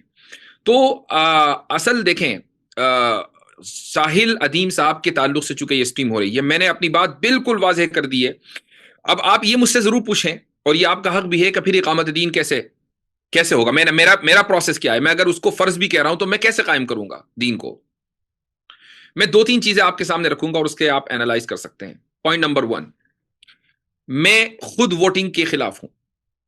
میں امریکہ میں رہتا ہوں، کبھی میں نے ووٹ دیا تھا، اس وقت تک کہ میری اوپینین وہ تھی. آج میں ووٹ نہیں دیتا ہوں، خصوصاً جو نیشنل یا فیڈرل الیکشن ہوتے ہیں. ہاں، اگر یہ کہ لوکل الیکشن ہے، لوکل انتظامیہ ہے، بھائی سڑک کیسے بنے گی اور جناب لائبریری کا نظام کیسے ہوگا، تو وہاں کوئی مسئلہ نہیں ہے. میری یہ اوپینین پبلک اوپینین ہے، ایسا نہیں کہ میں پہلی مرتبہ یہاں آ کر کہہ رہا ہوں، اس سے پہلے بھی میں نے اس کا اظہار کیا ہے. اور یہاں پر امریکہ میں رہتے ہوئے جمعہ کے خطبے بھی اس موضوع پر دیے ہیں. ٹھیک ہے، تو یہ جو کہا جاتا ہے نا کہ بھئی آپ وہاں رہ کر آپ کیا بول سکتے ہیں، آپ سے زیادہ بولنے کی الحمدللہ ہمت رکھتے ہیں. بلکہ ایک واقعہ میں سنا دوں کہ میں آج سے غالباً 2019 کا واقعہ ہے کہ مجھے ایک مسجد میں بلایا گیا جمعہ کے خطبے دینے کے لیے. راستے میں ڈرائیو کر رہا تھا، مسجد پہنچنے والا تھا، تو مسجد کے پریزیڈنٹ کی طرف سے فون آیا کہ بھئی الیکشن آنے والا ہے، تو آپ الیکشن میں ڈیموکریٹس کے حق میں ذرا سا آپ تقریر کر دیجئے، وہ لوگوں کو کہیں کہ زیادہ سے زیادہ ووٹ دیں. تو میں نے اس سے پریزیڈنٹ صاحب سے بولا کہ آپ مجھ سے چاہتے ہیں کہ 2 شیطانوں میں سے ایک شیطان کے تعلق سے میں گفتگو کروں، تو پہلے آپ چوز کر لیں کون سا شیطان کے تعلق سے مجھے گفتگو کرنی ہے، پھر اس کے بعد انشاءاللہ وہ بھی ہو جائے گا. وہ صاحب ناراض ہو گئے. بہرحال میں وہاں اس مسجد میں پہنچا اور میں نے اس جمہوریت نامی عفریت کے تعلق سے گفتگو کی کہ یہ عفریت ہے، کہ کس طریقے سے اس نے دنیا میں لاکھوں کروڑوں لوگوں کو نقصان پہنچایا ہے. آپ کی رائے میری رائے سے مختلف ہو سکتی ہے، we agree to disagree, that's not a problem. لیکن کم سے کم یہ ہے کہ میں اس نظریے کا قائل ہوں، اور ان ممالک میں کہ جہاں مسلمانوں کو اقلیت کہا جاتا ہے، وہاں رہتے ہوئے ڈنکے کی چوٹ پر اس چیز کا اعلان کرتا ہوں. دوسری بات، اقامت دین کے تعلق سے میں ہر مسلمان کی، چاہے وہ مائنورٹی میں رہتا ہو میجورٹی میں رہتا ہو، اگر وہ اپنے منہ میں زبان رکھتا ہے، یعنی اگر اس کی بات ایسی ہے کہ اس کی بات سنی جا سکتی ہے، تو یہ اس کی ذمہ داری ہے کہ وہ اقامت دین کے تعلق سے اویئرنیس قائم کرے. ابھی پچھلے ہفتے کی بات ہے، ایک گورے لائر کے ساتھ ہم اب کسی کام سے اس کے پاس گئے، اور وہ اسٹیٹ آف ایلینوائے کے ایک ٹاؤن کا میئر بھی ہے، یعنی وہ پولیٹیکل فگر ہے، اور سائیڈ میں وہ وکالت بھی کرتا ہے. تو ہم اس کے پاس گئے تو کیپٹلزم کے اوپر بات ہونے لگی. تو اس نے کسی کے تعلق سے حوالے سے یہ کہا کہ بھائی امریکن پریزیڈنٹ تھا سابقہ، اس نے کہا کہ بھائی ہم نے کیپٹلزم کو اس لیے اختیار کر رکھا ہے کہ اس سے بہتر ہمارے پاس کوئی نظام ہے نہیں. میرے لیے یہ دعویٰ کی پرفیکٹ اپرچونٹی تھی. میں نے اس پولیٹیشین سے کہا کہ آپ کے پاس اس لیے نہیں ہے جو کہ آپ نے ڈسکور نہیں کیا، اور جس دن ڈسکور کرو گے آپ اس کو الاؤ نہیں کر پاؤ گے، ورنہ وہ نظام تو ہمارے پاس ہے. آپ نے کبھی ہم سے پوچھا کہ آپ کے پاس کیا نظام ہے؟ ہم تو کیپٹلزم کو ساری دنیا میں خرابیوں کی سب سے بڑی جڑ سمجھتے ہیں. اس آدمی نے اس سے ایگری کیا کہ دنیا میں جتنی جنگیں ہو رہی ہیں وہ کیپٹلسٹ کی وجہ سے ہو رہی ہیں، اور کیپٹلزم کی وجہ سے ہو رہی ہیں. تو یہ جو اویئرنیس کریٹ کرنا ہے، پھر آپ اس کا ماڈل کوئی بھی ہو سکتا ہے، وہ سوشل میڈیا ہو سکتا ہے، وہ کتابیں لکھ کر ہو سکتا ہے، وہ جمعہ کے خطبے ہو سکتے ہیں، وہ مدارس کے اندر نصاب ہو سکتا ہے، اسکولوں کی تعلیم ہو سکتی ہے، واٹ ایور اٹ ٹیکس. آپ یہ اویئرنیس کریٹ کریں کہ دنیا میں بہت سارے موڈ آف گورننس ہیں، اور جو سب سے بیسٹ موڈ آف گورننس ہے وہ مسلم امہ کے پاس ہے. جو سب سے زبردست پالیسیز ہیں جو عدل و انصاف کے اوپر مبنی ہے وہ مسلم امہ کے پاس ہے. یہ جو اویئرنیس آپ کریٹ کریں گے، اور اس اویئرنیس کے نتیجے میں اگر آپ واقعی اس لیول کے اوپر وہ اویئرنیس کریٹ کریں کہ پوری سوسائٹی ٹرانسفارم ہو جائے، تو نظام خود بخود قائم ہو جائے گا.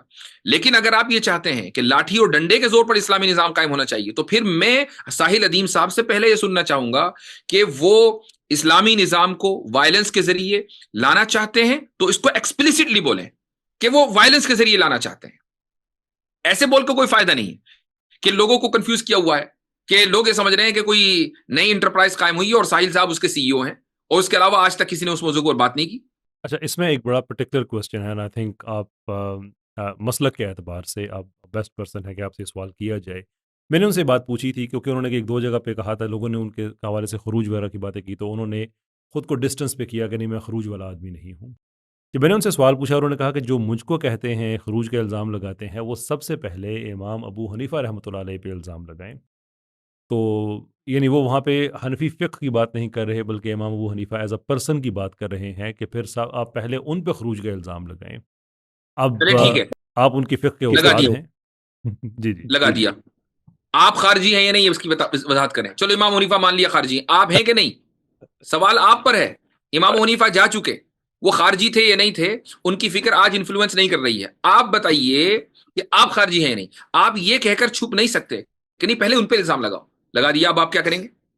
لیکن یہ کہنا مفتی صاحب کے دیکھیں نا کہ ان کی فکر آج میٹر نہیں کرتی ہے. سب سے بڑی عالم اسلام میں جو فقہ ہے وہ فقہ ہے حنفی. اینڈ آئی فلی ریئلائز کہ فقہ حنفی کا مطلب یہ نہیں ہوتا کہ امام ابو حنیفہ کی کوڈیفائڈ, اس میں ظاہر سی بات ہے امام محمد ہے, امام ابو یوسف, اور بڑی آج بھی ڈیولپ ہو رہی ہے. فقہ کی بیوٹی یہ ہوتی ہے, بٹ اسٹل جو فاؤنڈیشن ہے اس کی وہ تو امام ابو حنیفہ کی ہے. موسٹ کریڈیبل فگر تو وہی ہیں. تو ان کی فقہ اگر ان کی فکر آج بھی میٹر کر سکتی ہے تو پھر اس معاملے میں کیوں نہیں کر سکتی؟ نہیں نہیں, یہ ان کی فقہی پوزیشن نہیں ہے کہ امام حنیفہ نے کہیں یہ بات لکھ دی ہو کہ ایسا کر لیا جائے. ٹھیک ٹھیک. یہ الگ بات ہے کہ اگر آپ اس کو فقہی پوائنٹ آف ویو سے دیکھیں تو محدثین اور فقہا دونوں کے نقطہ نظر میں فرق ملتا ہے. محدثین کا جو نقطہ نظر ہے وہ یہ ہے کہ امام وقت یا حکومت وقت, اگر وہ مسلم حکومت ہے, اگر وہ حکومت کفر بواح یعنی بالکل واضح کفر کی داعی نہیں ہے تو اس کے خلاف خروج نہیں کیا جا سکتا. یہ محدثین کا متفقہ فیصلہ ہے. ٹھیک ہے. اس کے مقابلے میں جو فقہا ہیں وہ یہ کہتے ہیں کہ نہیں, اگر حکومت ظالم ہے اور اس کا ظلم و عدوان بالکل واضح ہے تو اس کے خلاف خروج کیا جا سکتا ہے, اور اس بنیاد پر خروج کرنے والوں کو خوارج نہیں کہا جائے گا. یہ ایک فقہی اختلاف چلا آ رہا ہے, دونوں کے پاس دلائل ہیں, دونوں کے پاس نصوص ہیں. جس طرح بہت سے دوسرے مسئلے میں اختلاف ہوا یہاں پر بھی ہو گیا. کوشچن یہ نہیں ہے, کوشچن خروج کا نہیں ہے, کوشچن خارجی ہونے کا ہے. محدثین اور فقہا دونوں خارجیوں کی مذمت کے اوپر متفق ہیں. دونوں خوارج کو اہل سنت والجماعت سے خارج مانتے ہیں. ساحل ادیم کے اوپر جو الزام ہے وہ خروج کا نہیں ہے, وہ خارجی ہونے کا ہے. وہ اس کا دفاع کریں کہ وہ خارجی ہیں نہیں, وہ اس بات کا دفاع کریں کہ وہ حزب التحریر کا بندہ ہے کہ نہیں. چونکہ ان کی جو فکر ہے وہ حزب التحریر کی فکر سے الائن کرتی ہے. آپ امریکہ میں ہیں, آپ حزب التحریر کے حق میں بولیں, امریکن کانسٹیٹیوشن آپ کو پروٹیکٹ کرتا ہے. آپ انگلینڈ میں حزب التحریر کے اوپر بات کریں, بولیں, کم سے کم کچھ سال پہلے تک تو آپ پروٹیکٹڈ تھے. ہو سکتا ہے کہ ابھی نیا قانون بنے ہو, لیکن امریکہ میں تو 100% آپ پروٹیکٹڈ ہیں. پاکستان میں آپ پروٹیکٹڈ نہیں ہیں. تو چونکہ آپ پروٹیکٹڈ نہیں ہیں لہٰذا آپ نے اپنے آپ کو چھپا رکھا ہے کہ نہیں میں حزب التحریر کا نام نہیں لوں گا. بھائی جس فکر کے سے آپ متاثر ہیں اس فکر کا نام لیجئے. پھر آپ دوسروں کو کے اوپر بزدلی کا الزام نہ لگائیں. آپ کو خود جرات کرنی پڑے گی, آپ کو اس طرح جرات کرنی پڑے گی جس طریقے سے ہم کرتے ہیں کہ ہم کفر کے ایوانوں میں بول کر رہ کر اسلام کی بات کرتے ہیں اور اقامت دین کی بات کرتے ہیں. ٹھیک ہے, آپ کا یہ ویو آ گیا. ایک بات آپ نے کہی, یہ میرا ایک میں نے آخری سوال یہ رکھا ہوا تھا بیکاز یہ بہت ایک کنٹینشس پوائنٹ ہے پاکستان کے لینڈسکیپ میں, کہ جو آپ نے کہا کہ اگر کفر بواح تک معاملہ نہ پہنچے, at least that's one of the ways کہ آپ پھر حکومت کے خلاف آپ قیام نہیں کر سکتے ہیں. اب اس پہ ساحل بھائی کا ایک بڑا کلیئر موقف ہے کہ یہ تو آپ یہ ایسی بات ہے نہیں. وہ ایک حدیث بھی بتائی جاتی ہے, اس پہ تو وہ کہتے ہیں کہ نہیں آپ آدھی حدیث بتا رہے ہیں, اس کا ایک اگلا حصہ بھی ہے. اب مسئلہ یہ ہے کہ پاکستان میں بہت سے لوگ ہیں, نوجوان ہیں جو سمجھتے ہیں کہ ہم اس پہ ساحل بھائی کے ساتھ ہیں. بہت سے لوگ جو کہتے ہیں کہ نہیں ایسا نہیں ہو سکتا. کفر بواح کا فیصلہ کون کرے گا؟ کچھ تو چیزیں نا سامنے جو ہیں, مطلب کہنے یہ مطلب نہیں کہ کفر کیا ہوتا ہے, کہنے وہ تو کلیئر ہے, لیکن اس کی امپلیمنٹیشن کے حوالے سے کہ اگر مثال کے طور پہ ایک حکومت ہے وہ سود کو اکوموڈیٹ کر رہی ہے, خود وہ سود لوگوں سے نہیں لے رہی, لیکن انہوں نے ایک سسٹم ایسا کر دیا ہے انسٹال کہ لوگ سود سے بچ نہیں سکتے ہیں.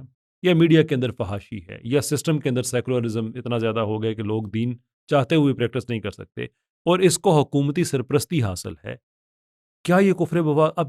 اب ٹیکنیکل معاملہ ہو جائے گا جو صرف علماء حل کر سکتے ہیں، لیکن علماء اگر اس سسٹم کا حصہ ہیں دین وے آؤٹ کیا ہے پھر اس کا؟ بالکل آپ صحیح کہہ رہے ہیں کہ یہ بہت ٹیکنیکل مسئلہ ہے، اور یہ ایک ایسا مسئلہ ہے کہ ایک فتوے سے بہت سی لوگوں کی جانیں جا سکتی ہیں، بہت سے لوگوں کی جانیں ضائع ہو سکتی ہیں ایک فتوے سے۔ تو یہ کوئی ایسا مسئلہ نہیں ہے کہ جی میں سوشل میڈیا پہ بول کے بیٹھ کے بول دوں کہ یہ کفر بوا ہے، لہٰذا کچھ لوگ میری بات لے کر اڑیں اور اس کے بعد ہنگامے شروع ہو جائیں۔ ایک ذمہ دار انسان ہونے کی حیثیت سے یہ معاملے پالیسی سے ریلیٹڈ ہوتے ہیں، یہ پوڈ کاسٹ میں بیٹھ کر حل نہیں ہوتے ہیں، یہ وہاں کے علماء کو سیٹ کرنا ہے، چونکہ میں وہاں کے قوانین سے واقف نہیں ہوں، آپ کے کون سے قوانین کفریاں ہیں اور کن قوانین کو سوسائٹی کے اندر بالجبر لاگو کیا جا رہا ہے، یہ وہاں کے علماء کو سیٹ کرنا ہے، اور اگر وہ سیٹ نہیں کرتے تو ذمہ داری بھی انہیں کی ہے۔ نہیں لیکن حضرت، میں آپ کو اس زحمت میں نہیں ڈالوں گا میں آپ سے نہیں پوچھ رہا، اگر علماء اسی سسٹم کا حصہ ہیں تو ہمیں تو علماء ہی بتا سکتے ہیں نا کہ یہ ریڈ لائن کراس ہو گئی یا نہیں ہو گئی ہے، but if they are part of the system تو پھر ہم عام بندہ جو ہے وہ کہاں پہ جائے؟ سو امیجن کرے کہ میں ایک آدمی ہوں پاکستان میں جو سارے ادیم صاحب سے متاثر ہوں، آئی کین کلیئرلی سی کہ جو کچھ ہو رہا ہے یہ کفر بوا کے بڑے نزدیک ہے، آئی نیڈ اے فتویٰ، لیکن جنہوں نے فتویٰ دینا ہے وہ ان ایمانوں کے ساتھ وہ عام طور پہ متفق دکھائی دیتے ہیں، ایٹ لیسٹ اس حوالے سے کہ وہ یہ فتویٰ نہیں دے رہے ہیں کہ یہ کفر بوا ہے، میں کہاں جاؤں؟ لا تزال طائفة من امتی ظاہرین علی الحق، آپ علیہ الصلاۃ والسلام کی یہ پیش گوئی ہے کہ روز قیامت تک ہمیشہ ایک جماعت، چاہے وہ چھوٹی ہی جماعت کیوں نہ ہو، وہ حق کے ساتھ کھڑی ہوگی۔ اگر کوئی ملک ایسا ہے کہ جہاں پر مسلمان حاکم ہونے کے باوجود کفر بواہ کی کو پروموٹ کیا جا رہا ہے، وہاں پر بھی آپ کو علماء کی ایک جماعت ہر حال میں ایسی مل جائے گی، چاہے وہ 5 یا 10 15 ہی ہوں، کہ جو اس موقف کو لے کر کھڑے ہوں گے کہ بھئی یہ کفر بوا ہے، لہٰذا خروج کی اجازت دینی چاہیے، یا وہ خروج کا تعلق سے فتویٰ دے دیں گے۔ لیکن اگر کوئی نہیں دے رہا ہے تو اب یہ آپ لوگوں کو سوچنا ہے کہ بھئی واقعی کفر بوا کا ارتکاب ہو رہا ہے یا نہیں، مجھے نہیں معلوم، یہ تو وہاں کے جو علماء ہیں یا آپ حضرات ہیں وہ خود طے کریں گے۔ میں یہ کہتا ہوں کہ اگر ساحل ادیم صاحب واقعی کفر بواہ مانتے ہیں، یا چلو میں کہتا ہوں محدثین کے نقطہ نظر پر نہیں، وہ فقہا کے نقطہ نظر پر ظلم کی بنیاد پر، فسق و فجور کی بنیاد پر خروج کو جائز کہتے ہیں، تو خروج کا اعلان کریں۔ دیکھیں جو سچویشن ہے پاکستان میں، وہ تو ہم اس کی سمری یہ ہے کہ پاکستان میں بہت سی غیر شرعی باتیں ہو رہی ہیں، لیکن اس کے ساتھ ساتھ جو پازیٹیو ڈیولپمنٹس ہیں وہ یہ ہیں کہ جیسے بھی سود کے خاتمے کا اعلان ہوا ہے 2028 تک پروگریسولی اس کو ختم کیا جائے گا، فحاشی میڈیا میں بہت زیادہ ہے، اکوموڈیٹ بھی کی جاتی ہے، ساری باتیں ہیں، لیکن اس کے باوجود جو قانون ہے ملک کا وہ کلیئر ہے کہ سارا حرام ہے، آپ نہیں کر سکتے، یعنی کہ تو علماء اگر اس معاملے میں اپنی رائے نہیں دیتے ہیں کہ یہ کفر بوا ہے تو اس کی پھر وجوہات نظر آتی ہیں کہ ہو تو رہا ہے لیکن اس کے پیچھے کوئی ایسی اسٹیٹ پالیسی نہیں ہے جو اس کو ایکسپلسٹلی انڈورس کر رہی ہے، اور اف اینی تھنگ اس کے اندر کچھ نہ کچھ جو ہے وہ کمی بھی ایک کوشش کی جا رہی ہے کہ اس کے اندر آ جائے، تو یہ تو چیز کلیئر ہو جاتی ہے کہ اس کے بعد پھر کوئی گنجائش خروج کی نہیں بنتی ہے۔ لیکن بہت سے لوگ، یہ میرا لٹرلی آخری سوال ہے کہ بہت سے لوگ پھر اس جو دلیل لیتے ہیں وہ یہ ہے کہ اگر آپ کے پاس ایسی گائیڈنس بھی نہیں ہے تو پھر ہمارے پاس ہماری تاریخ میں تو بہت سے ایسے واقعات ہوئے ہیں کہ جب حکومت کے مطلب اگر خلاف لوگ نہیں نکلے لیکن کم سے کم خلیفہ نے یہ ضرور بات کہی کہ مجھے ہٹایا جا سکتا ہے۔ حضرت ابوبکر رضی اللہ تعالیٰ عنہ مثال کے طور پہ اپنی جو انوگریشن سپیچ ہے ملٹیپل ٹائمز انہوں نے کہا کہ میں کتاب و سنت کے رستے پہ جب تک مجھے دیکھو تب تک تم نے میری اتباع کرنا ہے، فالوئنگ کرنی ہے۔ حضرت خالد بن ولید رضی اللہ تعالیٰ عنہ کے حوالے سے کہ وہان کے ساتھ جو ڈائلاگ ہوا اس میں انہوں نے کلیئر کہا کہ ہمارا بادشاہ، یعنی کہ حضرت عمر کی بات کر رہے تھے، ہمارا حاکم اگر بادشاہی کا خیال آ جائے تو ہم اسے معزول کر دیں، یعنی کہ اب جو امت ہے اس میں اتنی اسٹرینتھ ہے کہ ہمارے ہاں وہ فرسٹ امنگ ایکولز والی بات ہے، لیکن وہ اس پہ اوپر کوئی بادشاہت والی بات نہیں ہے، وچ مینز کہ ہمیں ٹائم اینڈ اگین یہ تاثر ملتا ہے کہ عوام جن کے پاس شریعت کی سود بود ہے وہ جب دیکھیں کہ ان کا حکمران خلاف شریعت جا رہا ہے تو وہ اس کو ریموو کر سکتے ہیں۔ That's very much democracy, liberal democracy نہیں، مطلب کہ ہم یہ دیکھ رہے ہیں کہ لوگوں کے پاس ہے اور یہ طاقت خلفاء نے دی ہے، لوگوں کو اپنی تقریروں میں کہی ہے، اس کے حوالے لوگ قرآن سے بھی ڈھونڈتے ہیں۔ یہ بہتر طریقہ نہیں ہے کہ لوگ پھر ایک طریقے سے، اور by that I don't mean کہ نیسیسرلی جا کے ون ووٹ ون مین والا حساب کریں، کہ کنسنٹ لوگوں کا ہو کہ میں اپنا کنسنٹ ریموو کرتا ہوں کہ تم اب شریعت کے خلاف جا رہے ہو، دیر فور تم میرے حکمران نہیں ہو۔ یہ کیا بہتر ایک سویلائز طریقہ نہیں ہے؟ دیکھیں یہ ایک میں سمجھتا ہوں اوور آل موضوع سے ریلیٹڈ بھی اور تھوڑا سا ہٹ کے بھی ہے کہ پروسیس کیا ہوگا. پروسیس کے لیے ہمارے یہاں جو ایک میرے اعتبار سے جو زیادہ مناسب طریقہ ہے وہ ہے ارباب حل و عقد کا، جس کو اہل الحل والعقد کہا جاتا ہے عربی میں. اور اس کا مطلب یہ ہوا کہ حضرت علی رضی اللہ عنہ کی جب خلافت ہوئی تو اس وقت جی کن لوگوں نے ان کو خلیفہ کے طور پر منتخب کیا؟ یہ اہل الحل والعقد تھے، یعنی وہ سینئر صحابہ انصار و مہاجرین میں سے جو اس وقت مدینہ میں موجود تھے. عالم اسلام کا حصے میں عراق بھی تھا، مصر بھی تھا، شام بھی تھا، لیکن کوئی بندے اور گھوڑے نہیں دوڑائے گئے عراق سے کہ جی وہاں سے ووٹ لے کر آؤ، وہاں دیکھو کتنی ووٹنگ کی کاؤنٹنگ ہوئی ہے، مصر سے ووٹنگ کروا کے لاؤ. نہیں، مدینہ میں جو اہل الحل والعقد تھے انہوں نے منتخب کر دیا، اگلا خلیفہ منتخب ہو گیا اور اعلان کر دیا گیا، سب لوگوں کو بیعت کرنی تھی. اسی طریقے سے حضرت عمر رضی اللہ عنہ نے اہل الحل والعقد کی ایک ٹیم بنا دی 6 لوگوں کی کہ بھائی آپ کو منتخب کرنا ہے اگلا خلیفہ، اپنے میں سے ہی کرنا ہے. تو اسی طریقے سے کسی بھی ملک میں اہل الحل والعقد کی ایک ٹیم ہو سکتی ہے. یہ ٹیم 6 لوگوں پر ہو سکتی ہے، 600 لوگوں پر ہو سکتی ہے، 6000 لوگوں پر ہو سکتی ہے، کوئی نمبر منسوس نہیں ہے، کسی بھی نمبر کے اوپر اتفاق کیا جا سکتا ہے. اس ٹیم میں شامل ہونے کی جو کوالٹیز ہیں یہ وہ کوالٹیز ہونی چاہیے کہ جو کسی بھی عدالت میں گواہی کی کوالٹیز ہیں، کہ اگر آپ کی گواہی عدالت میں، اسلامی عدالت میں اگر آپ کی گواہی اسلامی عدالت میں قابل قبول نہیں ہے تو پھر آپ اہل الحل والعقد میں نہیں ہیں. اور اگر آپ کی گواہی عدالت میں قابل قبول ہے اسلام کی نظر میں تو پھر آپ اہل الحل والعقد میں ہو سکتے ہیں. اور اسی طریقے سے اب مان لیجئے آپ کے پاس ایک اہل الحل والعقد کی ٹیم بن گئی ہے، یہ تقریباً 1000 بندوں کے اوپر مشتمل ہے، یہ سارے کے سارے کریڈیبل لوگ ہیں کہ جن کی گواہی بھی قبول، اور اگر یہ حدیث کی سند میں آ جائیں تو ان کی روایت بھی قبول، یہ وہ لوگ ہیں. اب جب یہ لوگ کسی ایک بندے کو متفق ہو کر خلیفہ منتخب کریں گے، وہ خلیفہ منتخب ہو جائے گا. اب اگر وہ خلیفہ ظلم کرتا ہے تو انہی لوگوں کو یہ اختیار بھی ہوگا کہ وہ اس خلیفہ کو ہٹا دیں. یہ پبلک کے اوپر نہیں چھوڑا جائے گا، ورنہ اگر آپ نے ظلم کو، جو کہ ظلم سبجیکٹو ہے، آپ نے کچھ لوگوں کو سبجیکٹو ان سینس کہ کچھ لوگوں کو عدل بھی ظلم لگتا ہے، تو آپ نے اگر یہ پبلک کے اوپر چھوڑ دیا تو پھر تو دن رات ایجیٹیشن اور پروٹیسٹ چلتے رہیں گے. یہ کام صرف اہل الحل والعقد کا ہے. اور اہل الحل والعقد کی ٹیم میں یا اس گروپ میں آپ کیسے آئیں گے اس کے اصول بھی طے کر دیے گئے، اور اس کے علاوہ جو مزید اصول ہیں وہ بھی ایڈ کیے جا سکتے ہیں جو عقلی ہیں، منسوس نہیں ہیں. یہ عرف اور معاشرے کے اوپر ڈیپینڈ کرتا ہے. ان کو الیکٹ کیا جا سکتا ہے ڈیموکریٹکلی؟ ڈیموکریٹکلی ان کو الیکٹ وہی کر سکتا ہے جو خود عدالت میں اور حدیث کے اندر جس کی روایت قابل قبول ہو. یعنی میں پبلک ووٹنگ کے خلاف ہوں. ٹھیک. اگر میں کسی کو الیکٹ کر رہا ہوں اور اس بنیاد پر کر رہا ہوں کہ وہ صادق و امین ہے تو میرا بھی صادق و امین ہونا ضروری ہے. میں خود صادق و امین نہ ہوں اور چکر میں ہوں کہ صادق و امین کو منتخب کر لوں، کبھی بھی نہیں کر پاؤں گا.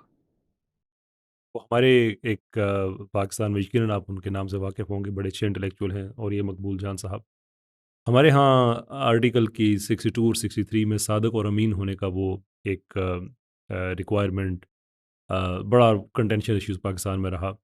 تو وہ کہا کرتے تھے کہ یہ جو شرط ہے نا، یہ حکمران کے لیے نہیں ہے، یہ ووٹر کے لیے ہے.